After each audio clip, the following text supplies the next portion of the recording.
Thank you so much, everyone, for being here today. We're really thrilled to have you present for this discussion, How to Be Anti-War in a Multipolar World. This webinar is a panel discussion initiated by Frieda Afary and hosted by NELA, Alliance for Democracy. We have been doing online programming for a couple years now, and we're thrilled to be reinitiating them with this talk. We have Frieda Afary, an Iranian American librarian and writer. Also, she has brought in Lisbeth Moya Gonzalez, a Cuban dissident journalist, who we were thrilled to have in a previous conversation. And for the first time, Tanya Vyhovsky, the Vermont state senator, also Ukrainian American clinical social worker. Thank you all for being here. We're really thrilled to have this discussion. It is critical for us to not only inform ourselves about what is happening locally or in our country so that we can know how to respond and what is needed, but also to be informed about what is happening around the world.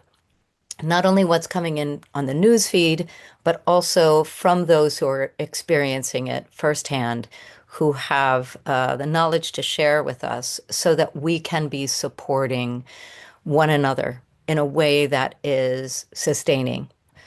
We have Frieda Afary here, as usual, who is such a powerful part of our programming series, and she has pulled together a fantastic panel for today's program. I would love to have you start us off, Frieda, and then we'll move on to the other speakers. Thank you so much for your contributions.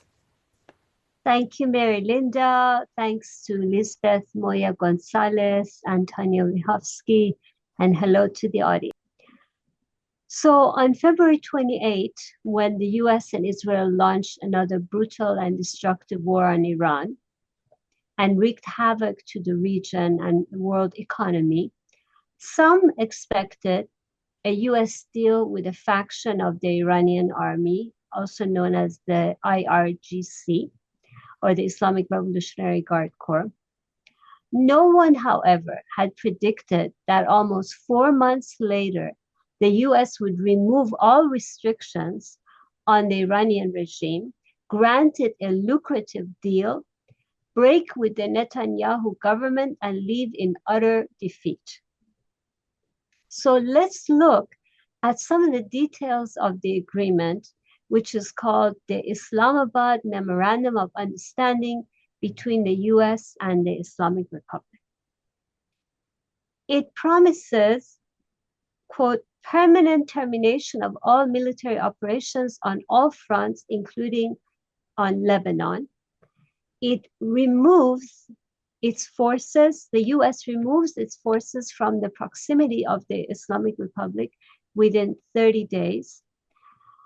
The US removes all sanctions on Iran, releases the Iranian government's frozen assets without any restrictions, creates a $300 billion fund for Iran's reconstruction with guaranteed licenses and permits.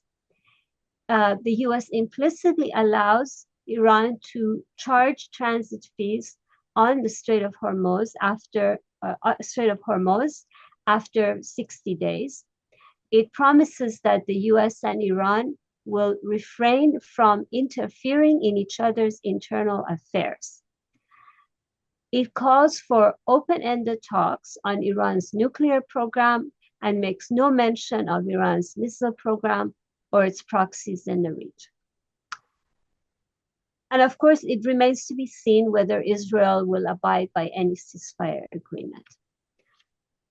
If the ceasefire remains in effect, it would be a relief, of course, to see a pause to this war for now. After all the suffering and destruction experienced by the Iranian people, the people of the region, and after all the global economic suffering. However, from a geopolitical standpoint, the agreement that the US has signed with Iran is a gift to the Iranian regime. It gives it a new life economically, politically, militarily, and strategically.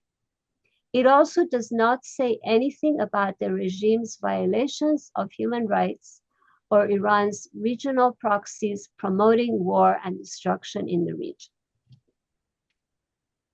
In previous presentations, I have said quite a bit about the need to oppose not only US and Israeli imperialism, but also the Iranian government, which is a brutal, authoritarian, state capitalist, militarist, religious fundamentalist, and misogynist regime.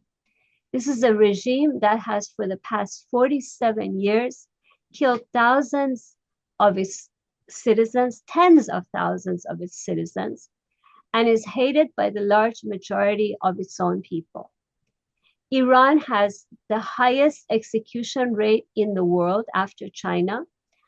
This regime, run by the Islamic Revolutionary Guard Corps, or our IRGC, which is Iran's real army, has wreaked havoc in the Middle East region through its regional imperialist military interventions in Lebanon, in Iraq, Syria, Yemen, and has provided missiles and drones to Russia in Russia's imperialist war on the people of Ukraine. Thank you. What we have seen with the latest Middle East war is that the US government is more than willing to make a deal with Iran's regime and no longer even pretends to liberate, quote unquote, liberate the Iranian people. Just recently, it was revealed that before the February 28th war was launched by the US and Israel, the Trump and the Netanyahu administrations had made a secret deal with the former Iranian president Mahmoud Ahmadinejad to bring him to power after assassinating the so-called supreme leader, Ayatollah Khamenei. Ahmadinejad is a member of the Iranian regime who has a history of crushing the 2009 Iranian Green Movement and promoting Holocaust denial. He represents not only another faction of the IRGC or the Iranian army, but also everything that the US and Israel claimed they were fighting against. And this deal says a lot about what the Trump and the Netanyahu governments and their monarchists and MEK backers meant by liberation. What we are witnessing on a global level is the increasing spread of authoritarianism and fascism and new alliances between authoritarian and fascist powers. Global powers such as the US, Russia, and China are carving up the world into spheres of influence for now and trying to destroy any efforts by struggles for social justice and human rights on the ground in any country, whether it is Iran in the Middle East, or Ukraine in Europe, or Taiwan in East Asia, or human rights struggles in Latin America and Africa and elsewhere. In the Middle East and South Asia region, regional imperialist powers are also creating new blocks of alliances, most recently with Saudi Arabia, Pakistan, and Turkey on one side, and the United Arab Emirates, India, and Israel on the other. So given this situation, it is more important than ever for anti-war activists to have a global view and to side with human rights struggles and progressives inside each country. In Iran, those progressive forces are the following. First, the imprisoned and furloughed feminist human rights activists such as Nasrin Sotoudeh, Narges Mohammadi, and Pakhshan Azizi, who is a Kurdish feminist who is currently facing the death penalty.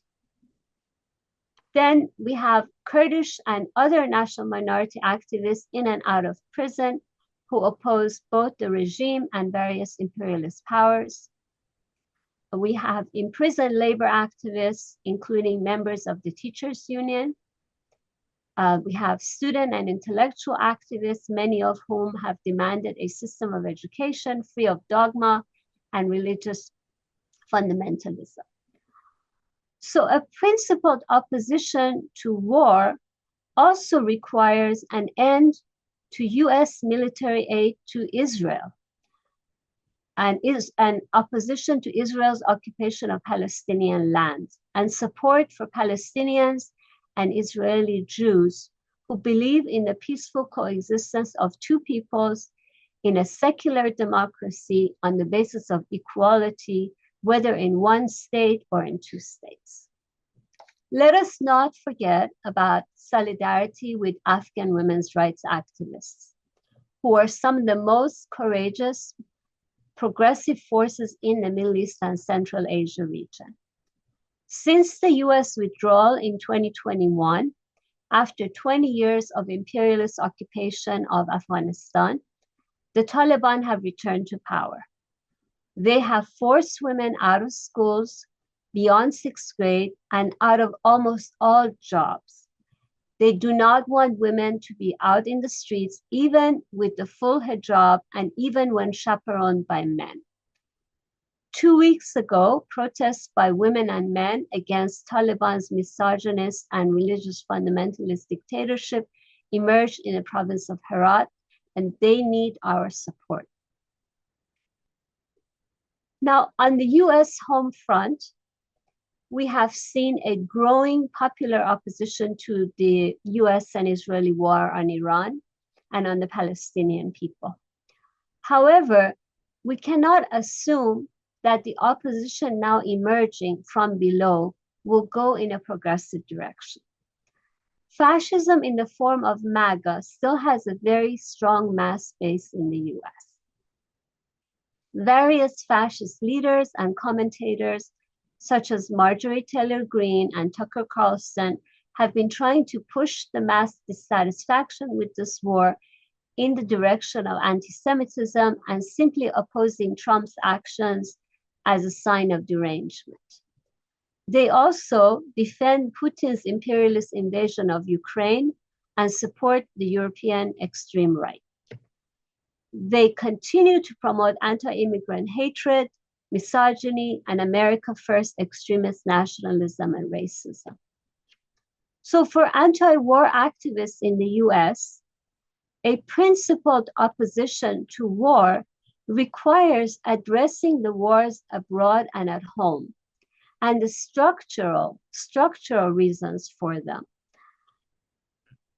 By that I mean the alienating capitalist working conditions that the majority of people in the US experience, and the disinformation promoted by big tech monopolies, the history of slavery and anti-Black racism in the US, and the backlash against the gains made by women and LGBT, all of which have made many people in the US more prone to fascist and authoritarian demagoguery.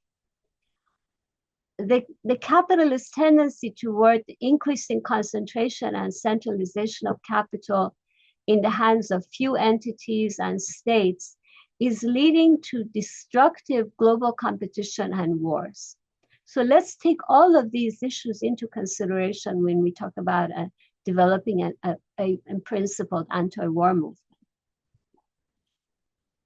For the opposition to war in the US to move forward in an affirmative direction, progressives need to delve into these issues, offer holistic global analyses, and oppose all imperialist powers. And that also requires articulating a humanist opposition to capitalism, to racism, sexism, and gender-based violence.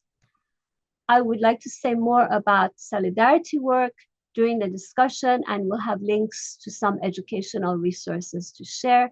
Thank you for giving me the opportunity to speak today. Thank you so much, Frieda. I appreciate all that you bring to the discussion. We'll have some links resources that you can benefit from. So thank you for now. I'm putting these up briefly just so you'll know we'll have them later and we'll be able to share them. My name is Lisbeth Moya Gonzalez. I am Cuban journalist, a member of the critical left-wing collective Socialistas en Lucha. English is not my first language, and however, for the sake of time and to facilitate communication with everyone today here, I will make the effort to deliver this presentation in English. Okay, my presentation name is Cuba and the Promises War, and I write that and I read that because talk in English is complicated for me, but okay. I learned how to shoot as a child in my school and many neighbors across Cuba. There were shooting range where, for a few coins, you could fire at a target. Like millions of Cubans of my generation, I grew up believing that a forgotten invasion could happen at any moment. Defending the homeland was part of my education. Military drills, mobilizations, and constant warnings about external threats were woven into everyday life. Yet the war ultimately shaped our life, never arrived in the form of a military landing.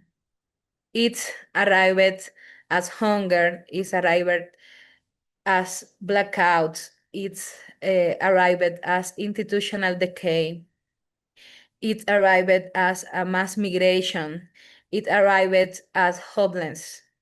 Today, Cuba looks like a country emerging from a war, even though no invasion ever took place. The devastation is visible in the streets, in people's home, in family conversation, and in the emotional state of a society exhausted by decades of accumulated crisis. Over the last few weeks, I have repeatedly asked friends, relatives, and inside Cuba a simple question. What would you do if the United States invaded Cuba tomorrow? The answers are really similar. The people say, I will stay home, let them deal with it. No one has ever counted on us anyway. I no longer have the strength to defend anything. These answers do not reflect the political indifference. They reflect exhaustion. They reveal a population that has been excluded for too long from the fundamental decisions that shape our future. Sorry. The first idea I would like to share today is that Cuba cannot be understood through the simple categories that often dominate international debates.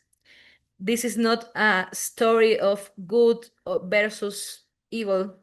This is not simply a confrontation between democracy and dictatorship. No, it is merely a struggle between national sovereignty and foreign domination. The reality is far more complex, and precisely because of that complexity, Cuba can help us think through some of the most important political dilemmas of our time. Today, Cuba is experiencing its deepest crisis since the special period of the 1990s. But statistics alone cannot explain what daily life means for ordinary Cubans. The crisis is experienced when people spend 20 hours a day without electricity, when families spend hours searching for water, when medicine disappears for the pharmacies, when transportation systems collapse, when salaries lose value faster than people can adapt, and when hundreds of thousands conclude that the only viable future lies outside their own country. Alongside this economic collapse exists a profound political crisis.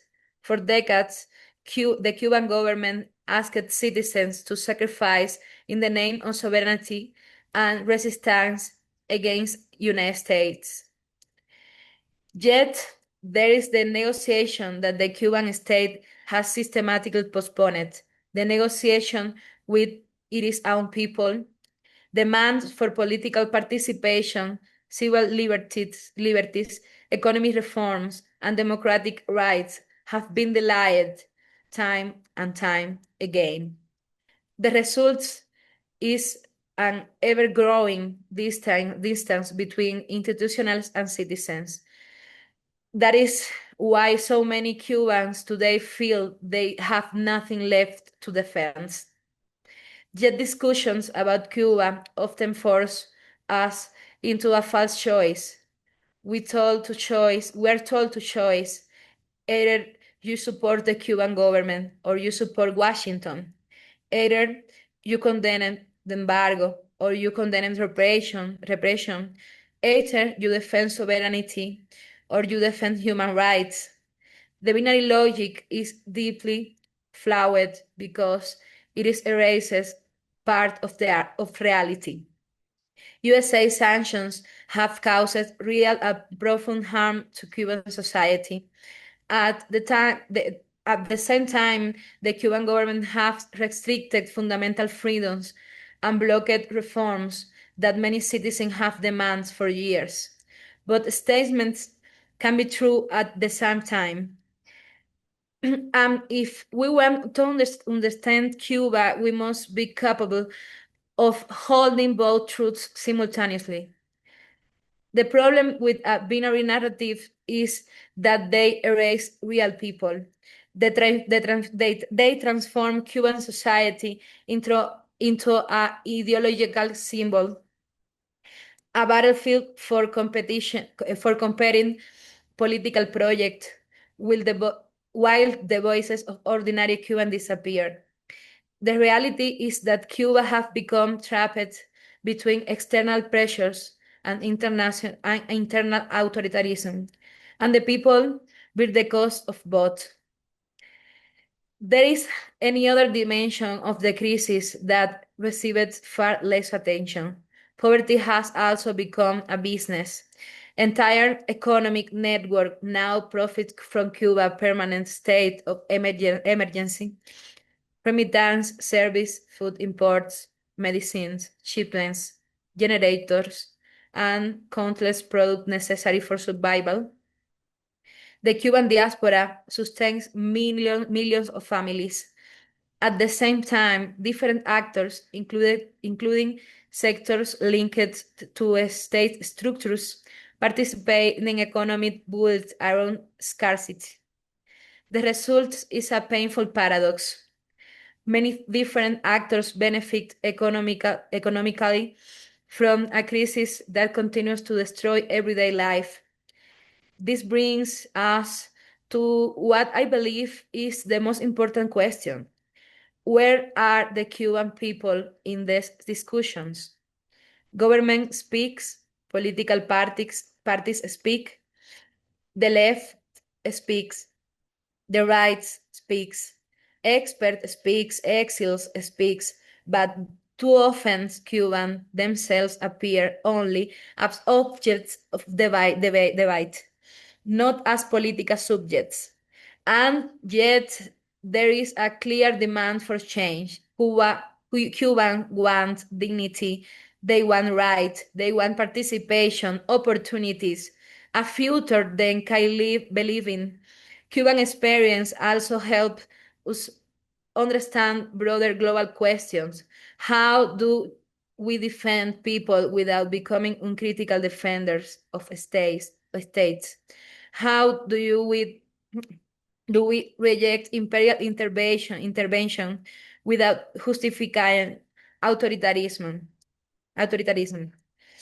How do you how do we denounce repression without legitimizing policies that depend social suffering? These are not questions unique to Cuba. We encounter them in many parts of the world today. There are no easy answers, but there is one principle that remains essential. International solidarity cannot be reduced to solidarity between governments. It must be solidarity with people, with communities, with those who struggle every day to sustain life under impossible circumstances. That is why I want to end not with geopolitics, but with something much more concrete. Today, together with my comrades in Socialistas en Lucha, we support a small community initiatives inside Cuba, soup kitchens for vulnerable people, education progress, neighborhood support networks, and grassroots efforts to improve local living conditions. These are not grand solutions. They will not solve Cuba national crisis, but they represent something essential. They help rebuild social bonds. They help restore trust. They help create the foundations for a different future. For many years, Cuba was known around the world as a symbol of international solidarity. Today, Cuba needs solidarity.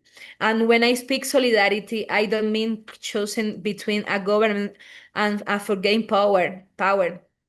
I mean supporting ordinary people who are trying to survive and build community in extraordinarily difficult circumstances. The Cuban experience forces us to reject two dangerous simplifications. The first is the belief that any government opposed to the United States deserves automatic support. The second is the belief that any policy promoted for by the United States state can be justified in the name of democracy. But positions sacrifice real people in the service of abstract political project. Cubans need political freedoms. They need economic rights. They need democratic institutions. They need an end to repression, but they also need an end to international policies that depend the suffering of an already exhausted population. If we truly want to confront the global rise of authoritarianism, we must defend a simple principle. Human rights do not depend on who violates them. We must defend them when they are threatened by authoritarian government. We must defend them when they are threatened by great powers. We must defend them regardless of ideology. Because true international solidarity does not mean choosing between empires and dictatorship. It means choosing peoples. And perhaps that is the most important lesson Cuba can offer the world today. Thank you.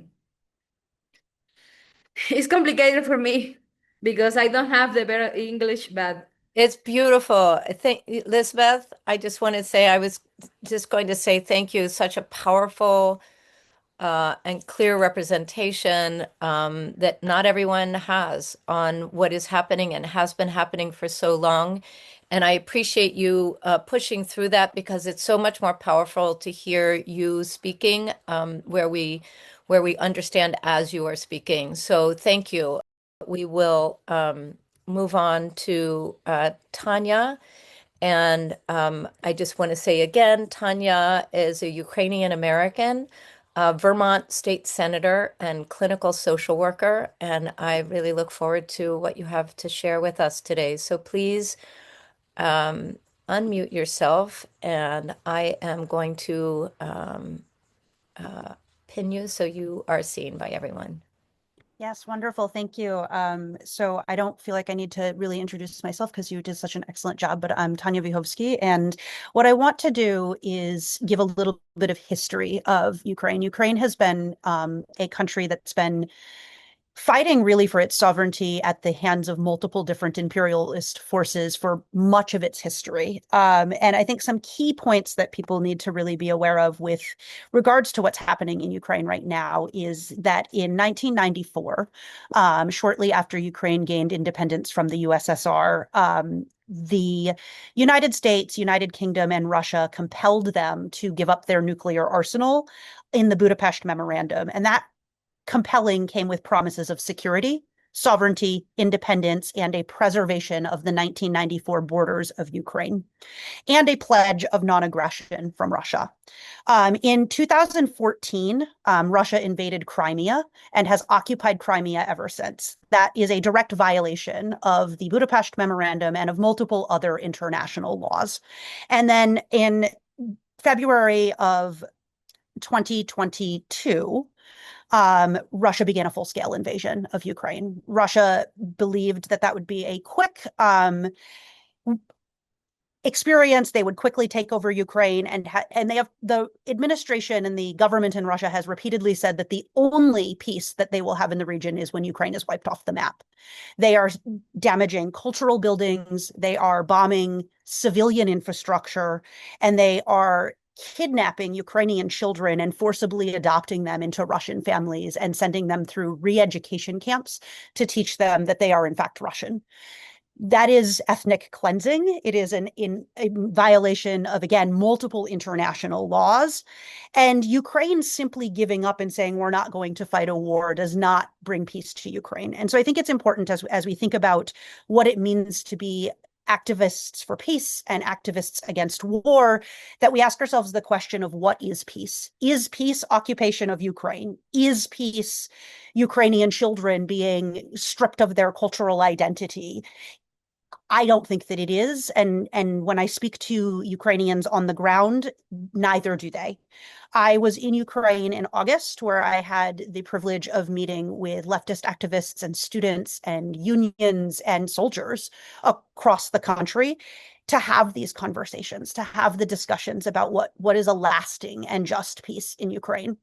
And the Ukrainians are tired. They don't want to be at war, and they feel very firmly that this war could end tomorrow if the Russian government simply stopped bombing them. And so I think it is really critically important that we have that history of what brought us to today and why Ukraine has been at war for over 4 years. I also think it's important to have some of the numbers, and I'm going to read some of those So as I said, the invasion in Crimea happened between February and March of 2014. And later in 2014, Russia invaded the Donbass region of Ukraine, which has been very hotly contested. And they have occupied those regions for over a decade. And so for Ukrainians, the war did not begin in 2022. It began in 2014. It was a full-scale invasion that began in 2022. As I said before, these invasions violate Article 2 of the United Nations Charter. They also, many international institutions have looked at what has happened in these areas and these regions, both since 2014. One of the really important conversations that I had while I was in Ukraine was with some of the Crimean Tatars, the indigenous Crimeans, talking about how they have fled Crimea because of the treatment under Russian occupation. The other really important thing is I think that we talk about is the impact on children and the forced,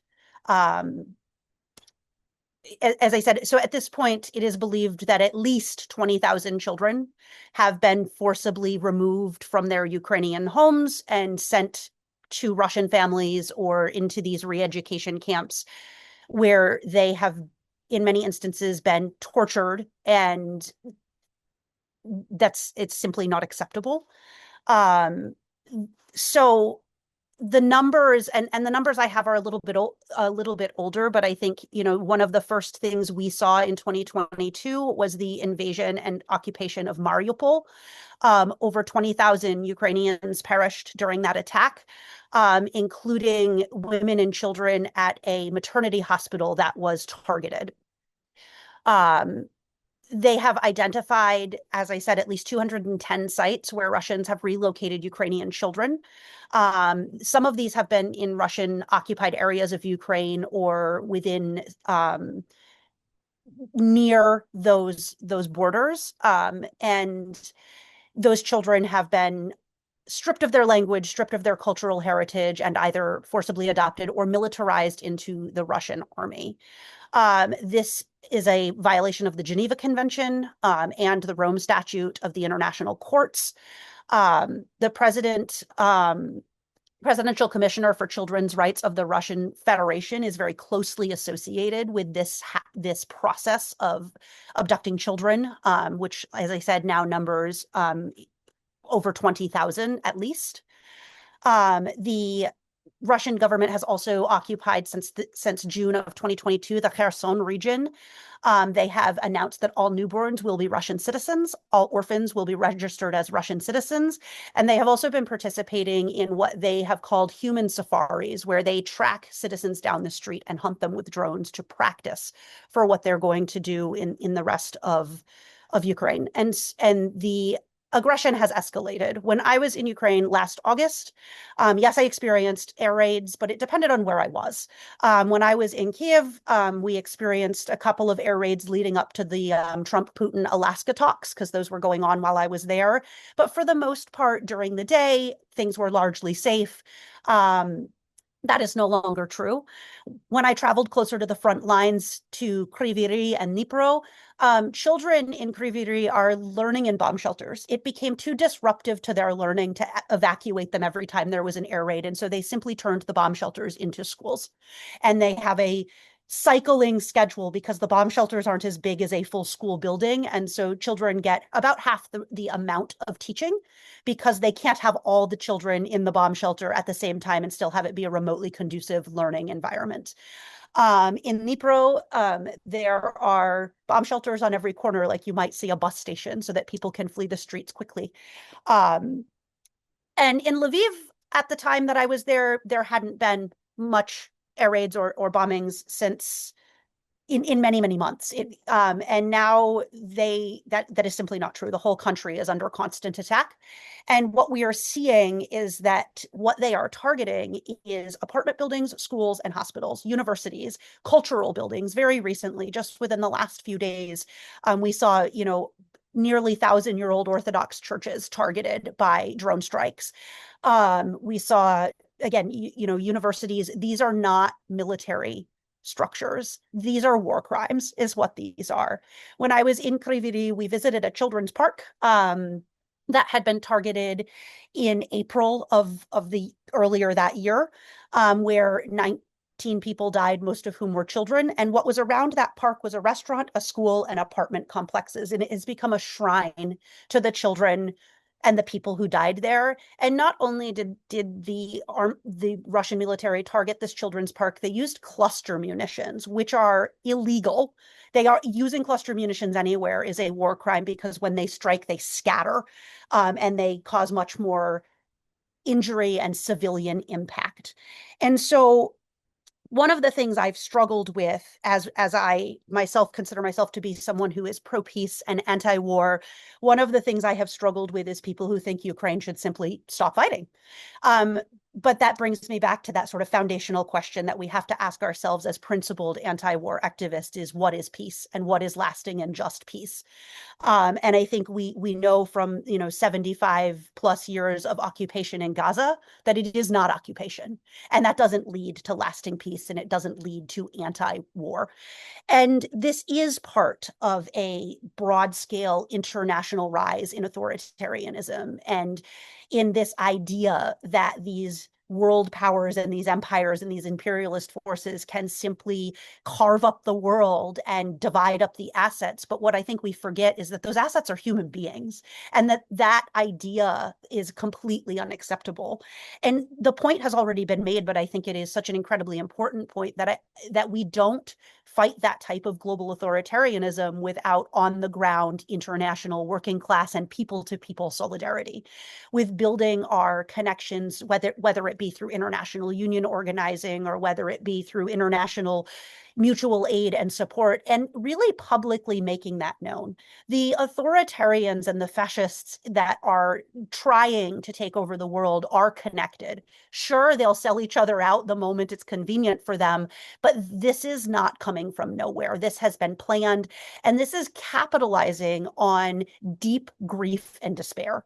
The vast majority of people are struggling. While we see that wealth concentration rise, to the top 1%, to the top 0.1%, while 60+% of Americans, speaking from the US, I will speak of Americans, can't afford a surprise $500 bill, are going bankrupt because they get cancer. That creates a deep-seated grief and despair that is easy to weaponize. It is what Hitler did in Germany in the 1930s, was weaponize grief and despair and economic suffering to create hatred. And we can't do that. We combat that with building solidarity. We combat that with loving our neighbors and our international community. And I think that is so critically important right now if we're going to move forward towards just and lasting peace, not just for Ukraine, but for all of us. And so some of the things that I think are really important is to continue to do things like this so that people can learn and people can understand. One of the things that's been incredibly challenging is getting into arguments with people who probably couldn't have placed Ukraine on a map 5 years ago and now fancy themselves Ukrainian history scholars. This fight for their freedom and sovereignty has, like I said, been ongoing for generations. My grandfather fought for Ukrainian independence. And I'm sure and I know his parents before him, because I also know is my grandfather was 4 years old the first time he was put in a political prisoner camp by the NKVD, which is the precursor to the KGB. And so this fight is very ongoing, and it's deeply in the history and the culture of the Ukrainian people. Some of the things that I witnessed while I was there were people taking to the streets to protest changes to the corruption laws, people taking to the streets to protest fairer contracts for the military. That is a country under martial law where that type of protest is illegal. And yet they are doing it and they are winning because it is so deeply rooted in the Ukrainian culture that you push back, you fight for what's right. And speaking recently to one of my friends who's a little bit in the political sphere in Ukraine, he was saying, yes, it is against the law and the president could, by law arrest people, but he knows that would mean that his government would be overthrown because Ukrainians are not going to stand for that. And so I think we also have a lot to learn from Ukrainians. I was deeply struck by the depth and breadth and connection of their leftist movement across issue, whether it be the feminist movement or the LGBTQ movement or the growing independent labor movement. They were all connected across the country and had this deeply seated understanding of what solidarity meant and what it meant to challenge those oppressive forces, whether they come from within or outside your country, all at the same time. And I think in the United States, our leftist movement is fairly infantile and needs to learn how to grow those roots and move across issue and disagree with each other sometimes and not implode internally. And the other thing I was really struck with is in every conversation, while I was seeking to learn what I could do to help and how I could grow the US consciousness for what's happening in Ukraine, the Ukrainians were also asking, well, what can we do to help you? Things are terrible there too. And so that solidarity is really deep. And I think we need to connect to that and learn from that. And, as I traveled through Ukraine, again, one of the biggest organizations sort of building this is Soltsani Aruk, which is a socialist organization seeking to build these connections and really build international connection, as well as the independent unions, the teachers, the nurses, the rail workers who are showing up to fight for, solidarity and a true free path forward beyond this war for Ukraine, they fully recognize that returning to the status quo is not acceptable. They need to rebuild stronger with more solidarity, with more connection.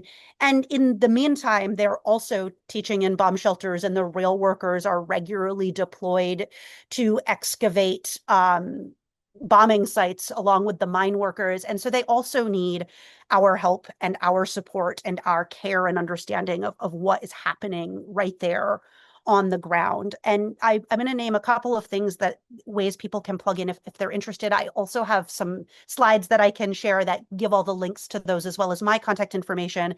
But in November, there is going to be an international convoy to Ukraine. It's going to travel from multiple capitals through Europe, ultimately landing in Ukraine to bring supplies and aid, as well as build this type of solidarity that we're talking about. There are also groups that I am aware of in the United States. There is, actually, I'm going to look at my slides so I don't get them confused because the names are all very similar. In the United States, there's the in the UK, there is the Ukraine Solidarity Campaign that has done multiple convoys to Ukraine and has worked incredibly hard in the United Kingdom to build union solidarity between the two countries. There is the European Network for Solidarity with Ukraine, which is, despite its name, I think it's in the midst of a name change, is actually an international network. I have done a lot of work with them. In the US, there's the Ukraine Solidarity Network.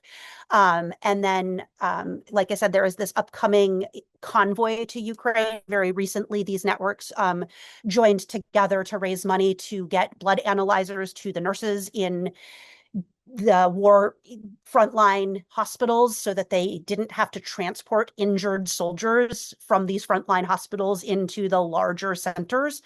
And there's just incredible work happening. And I think that we have so much to learn from each other.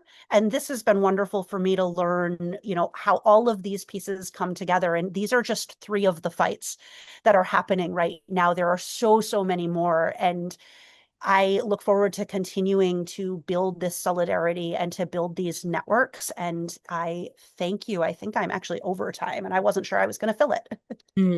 Oh, thank you so much, Tanya.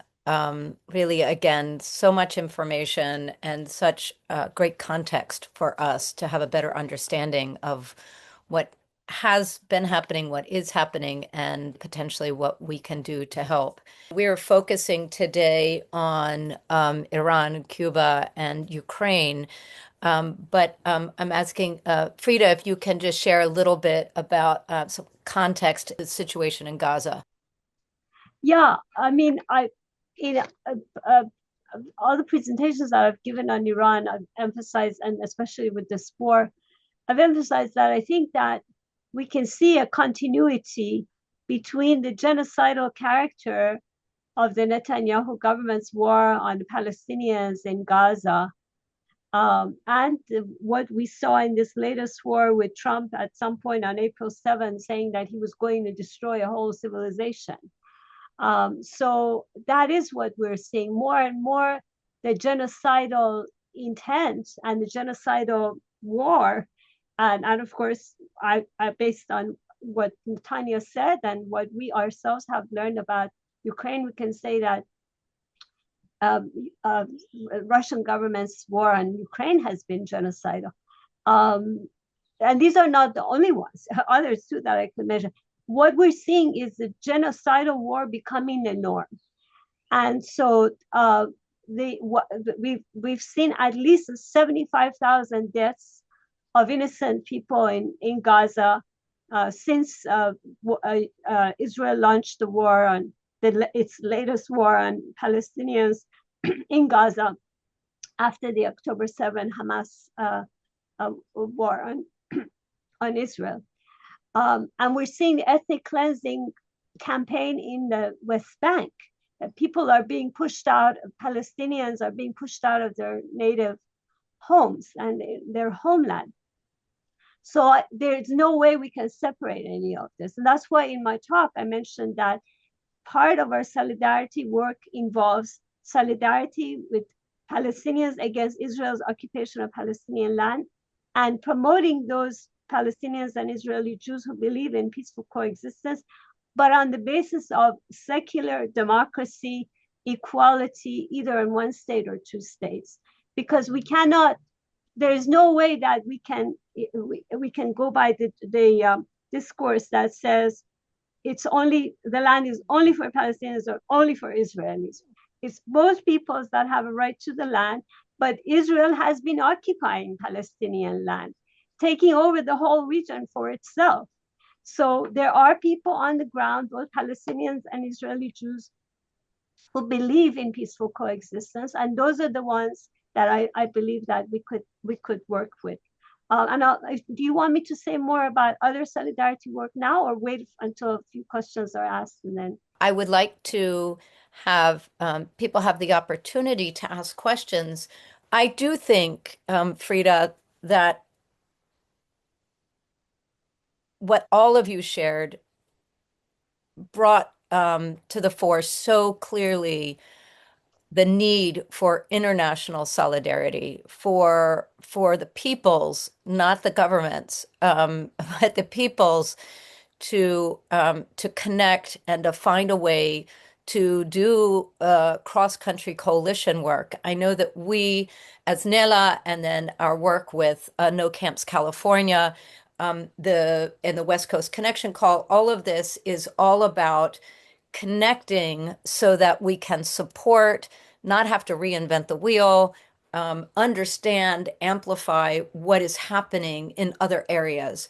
And there is such powerful work happening and and often such a need for it, such a just basic, human rights need for this work to be happening. And for us to be separated, not understanding what is happening or what we can do, we're at a loss. There are a lot of people who would like to be making a difference who are not able to. So I would love, Frieda, for all three of you to maybe share a little bit more about the solidarity work and how you see that might happen. I'll just go over what else I had on Iran. So, I mean, first of all, we have to educate, speak out, protest, put pressure on government representatives and independent intellectuals to speak out against authoritarianism, fascism, MAGA in the US. Far too many intellectuals are still quiet about it. Let's face it. So concerning the agreement with Iran, I think we have to say that ending the war with Iran is a good thing, but we should not give 300 billion to the IRGC. There should be some kind of accountability for who gets this money, what it's spent on. There are some of the sanctions that are good because they affect the IRGC in a very particular way, but many of the sanctions are truly harmful and they should absolutely be removed. But there has to be an understanding of what are the sanctions that can really weaken the regime, and what are the sanctions that need to be removed that are truly harming the Iranian public. But right now, with this new agreement, it's just blanket removal of all sanctions. And then we should not legitimize Iran charging transit fees on the Strait of Hormuz, because it sets a terrible precedent for the whole world. And again, there's no accountability for the money that they get. They're going to spend it more on the army and on the IRGC. It's certainly not going to go to the Iranian public that are suffering, that are starving. As a rule, I am opposed to not only nuclear weapons, but also nuclear energy. And so Iran's nuclear program, Iran doesn't need a nuclear program, and whatever it has to be transparent.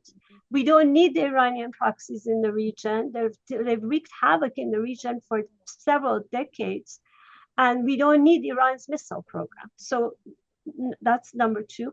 Number three, I mentioned the cases of the Iranian human rights activists, the imprisoned ones, the feminists, the national minority, the Baha'is, which is a religious minority. if you'd like to reach out to me, I can explain ways in which you can publicize these cases. If you want to reach out about solidarity with Palestinians and Jewish Israelis who believe in peaceful coexistence, I can put you in touch with organizations, individuals.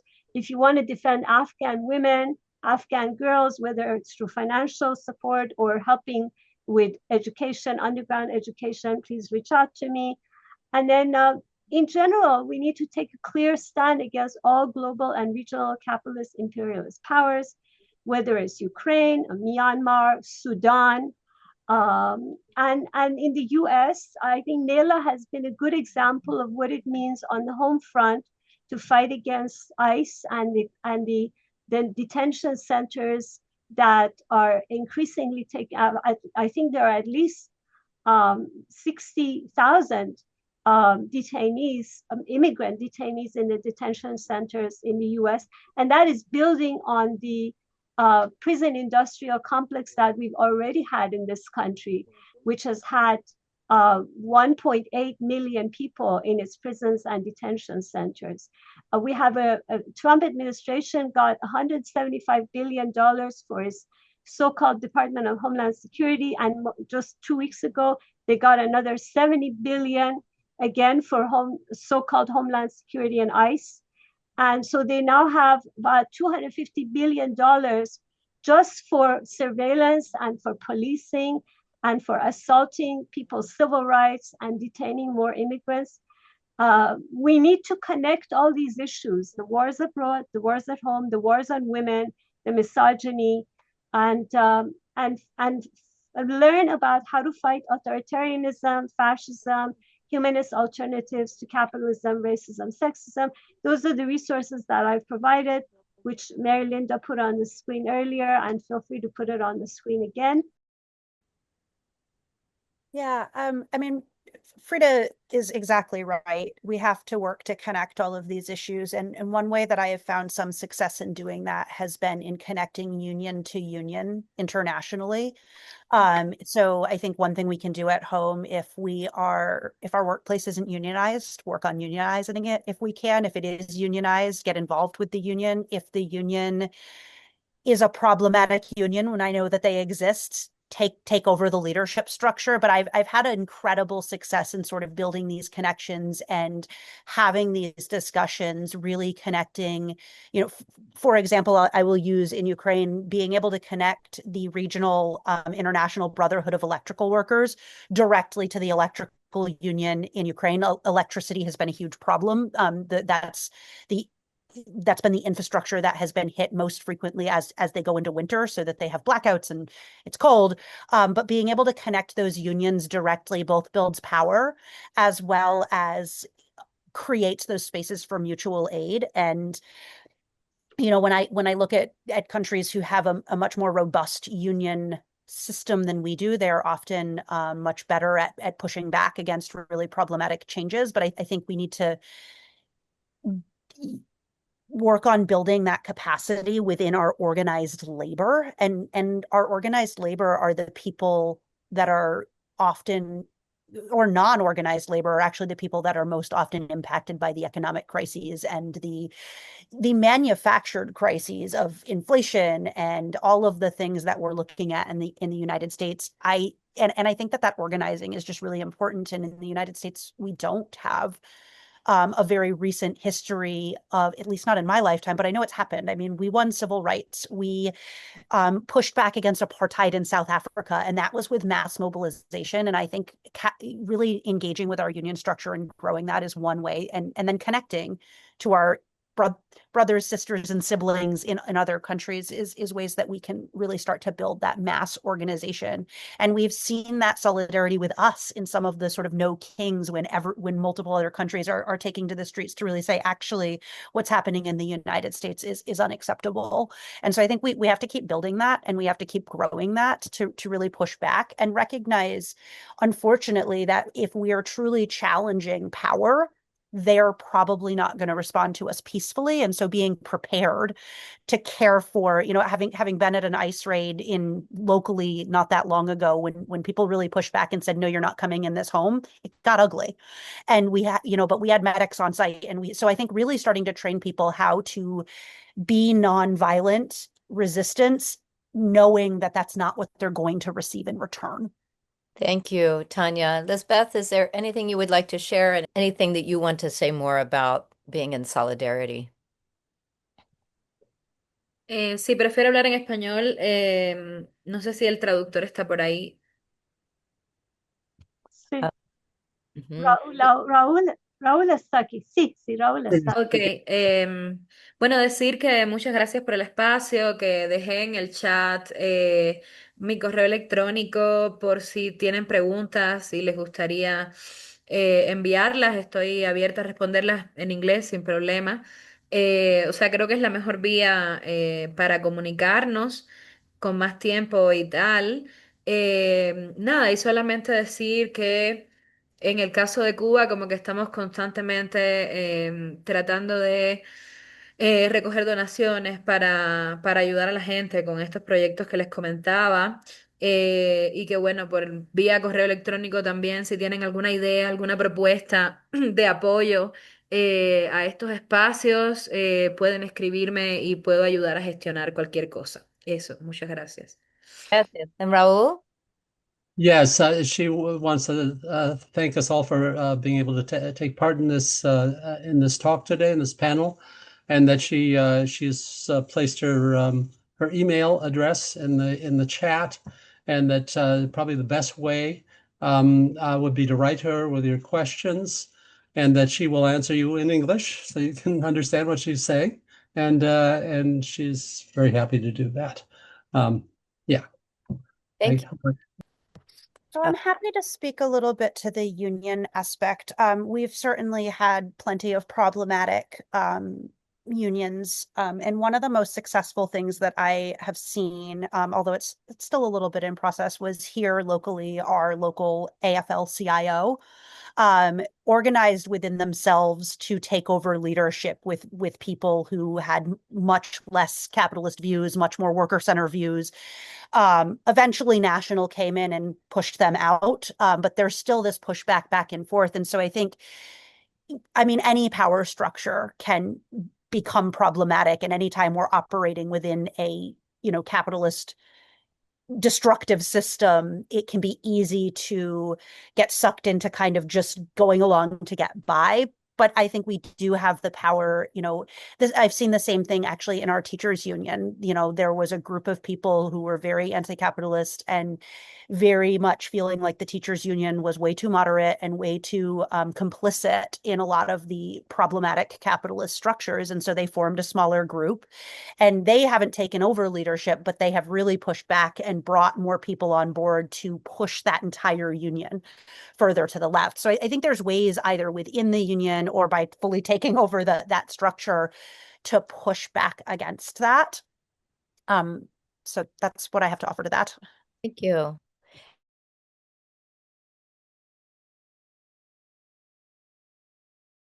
Just want to thank the presenters, first of all three of you, for your wonderful presentations. And my question is more of a general one, because it seems to me that so often when we're talking about trying to exercise international solidarity, reach out to peoples in places where there is an authoritarian regime that is repressing them, we end up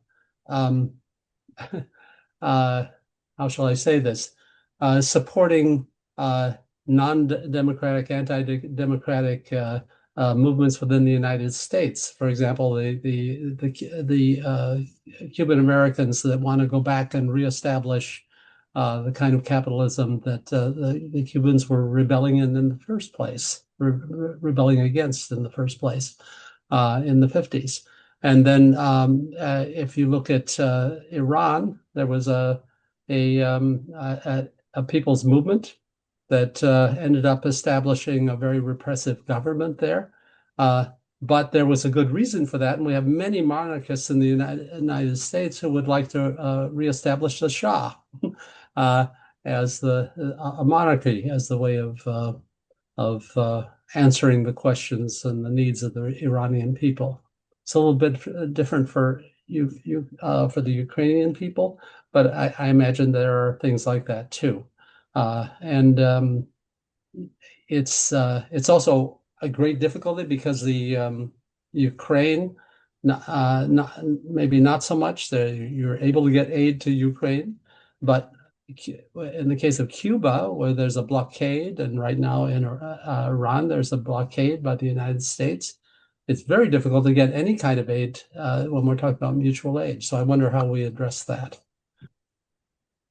I can't speak to Iran, but I know a few years back I went with a delegation to Cuba and we packed our suitcases full of medical supplies and school supplies. And there are organizations, I think not just tourists is one organization that will actually help support people to do stuff like that into places like Cuba, where it is difficult to get aid in. And obviously, individual people taking trips like that is not enough. We have to continue to fight against the blockade and to, fight for systematic change. But I just wanted to share that that is one tool. And I'm happy to find the link in the background here and drop it in the chat. But there are ways of negotiating around those on a smaller scale.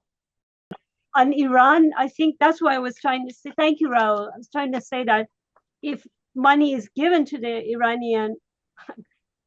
it should be given to the people. There should be some kind of accountability, and there should be, restrictions, because otherwise it's all going to go back to the IRGC, and they're going to use it for more internal repression and external expansion. That sounds like something that the UN should be doing, right? Because but we have Russia and China and the US now who signed the agreement, and they're all going to say, "Great, this agreement is great." So yes, we have it. I'm just saying that, like in an ideal world, that the UN would be representing the people, not the governments, particularly if the governments are problematic. Thank you, Tanya, for putting that link in. Can you also underneath it say what that's for so that when people are looking through the chat later? Thank you. So we will be sharing a full presentation that will be helpful in order to spread this further and to give people points of action, because that is obviously one of the most important pieces is getting informed and having such beautifully articulated representations of what is happening here in this panel discussion about what's happening in Ukraine and Cuba and Iran. But then how is it that we start building that solidarity? And I do think, as you were saying, Tanya, the coalition building, the solidarity building, where any of us who have been doing coalition work know how hard it is. So these are all things that we need to get as good as we can on. And I think that it's that coming from a place of humility and of not knowing, because where we are is so often just seeing the water that we're swimming in, and we don't know what we don't know. And that is I think, the biggest point of challenge in being able to help one another is not understanding and not knowing what we don't understand. So I would say, I think the most important piece is when we come into these spaces is to look for what we don't know, to really listen, to ask questions, to ask for forgiveness. This is something that is very important. If I'm walking into a space where I don't know, and again, I most of the time don't know what I don't know, to say, I'm sorry if what I just said is offensive. I'm sorry. Please tell me what is a better way for me to come to this conversation. What is it you need me to know? What is it that I should be careful about and thoughtful about? So that is the work. That is important work for all of us. When we're going in coalition, if it's in your little neighborhood, if it's in your city, if it's in your state, if it's in your country, if it's internationally, we just need to understand that it's hard work and it's critical work, and lives are at stake. As all three of our speakers have talked about today, we're talking about lives that are being destroyed, that are being torn apart, that are being brutally ended for senseless reasons, for greed and power. And this is not, I hope that we can become something better as a species, that we certainly have the intellectual capacity, if we can bring our emotional state as cultures to a place where we can be present, truly present with one another. I think those changes can happen. Let's Thank all, you so much. I have to leave. I have to go to work. yeah, Mary Linda, I truly appreciate your help. We couldn't have done this without you. And I look forward to hearing from everyone. And until next time, bye-bye. thank you to Frieda and all. We are going to be doing more regular in our series again of programs, and the next we have a four-part series coming up on AI and data centers. It's a really important discussion because it, amongst a lot of these other things, are having and will have massive, huge impact on us and could destroy us because of environmental impact, because of intellectual impact. There is so much that's happening that should not be happening without thoughtful consideration. And this is mostly being done by those who are hell-bent on getting as much money as they can, and nothing else matters. And so these are the last people we want to be putting at the head of these discussions, and yet they are the ones that are making the decisions. So this is another really important discussion. And I will put NELA4democracy.org is our website. And in there, you can take a look at our programming and see upcoming programs, but also past programs. Thank you so much, Tanya. I see that Lisbeth also had to drop off.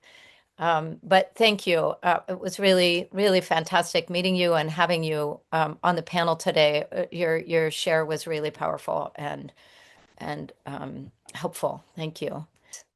We will say thank you again, and thank you all for coming today early on a Sunday for us here in LA and across the world at your time. We really appreciate it.